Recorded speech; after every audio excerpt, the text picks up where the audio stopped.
মানহাজের মূল হচ্ছে সাহাবায়ে কেরাম। মানহাজের মূল হচ্ছে সাহাবায়ে কেরাম। সাহাবায়ে কেরামকে দেখে শিখতে হবে কিভাবে ঈমান আনতে হবে।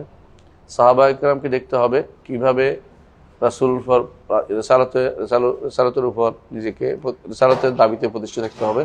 সাহাবায়ে কেরামের উপরেই সাহাবায়ে কেরামের বক্তব্যের উপর নির্ভর করবে আপনি কোরআন হাদিস বোঝার নিয়মটা।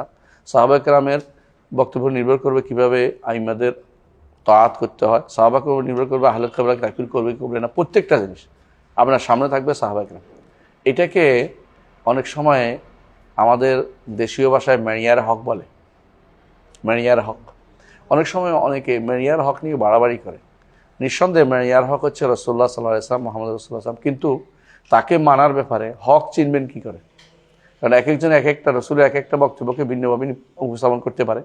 এই জন্য আপনাকে যদি রাসূলুল্লাহ সাল্লাল্লাহু আলাইহি ওয়াসাল্লামকে মানার ক্ষেত্রে সাহাবায়ে কেরাম হবে আপনাকে মানার জন্য মানদণ্ড।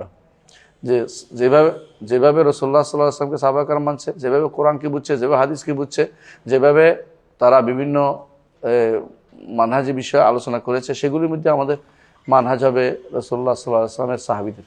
সাহাবায়ে কেরাম যেটা করে সেটার উপরে। এই জন্য তিনি বলছেন সাহাবায়ে কেরাম বিষয়টা উল্লেখ করেছেন এবং উল্লেখ করেছেন যে আবু বকর ওমর দুজন হচ্ছে সবার আগে, তারপরে ফারুক, তারপরে ফারুক দ্বিতীয়, আবু বকর আগে, ফারুক দ্বিতীয়, 3 নম্বর হচ্ছে ওসমান, 4 নম্বর হচ্ছে আলী ইবনে আবি তালিব রাদিয়াল্লাহু আনহু। এই নীতি একটু ব্যতিক্রম করলে সে ব্যক্তি আর মানহাজের উপর নাই, অর্থাৎ সে ব্যক্তি সহি আকীদায় নাই, সে ব্যক্তি সহি মানহাজে নাই।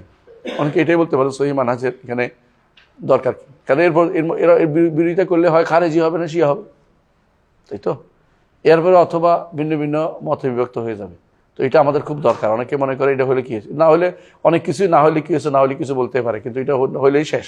অর্থাৎ তারাই হচ্ছে পথভ্রষ্ট হয়ে যাবে এবং 73 ফেরকা 72 ফেরকার ভিতরে ঢুকে যাবে, অথবা ঈমান হারা হয়ে যাবে, দুটোর একটা।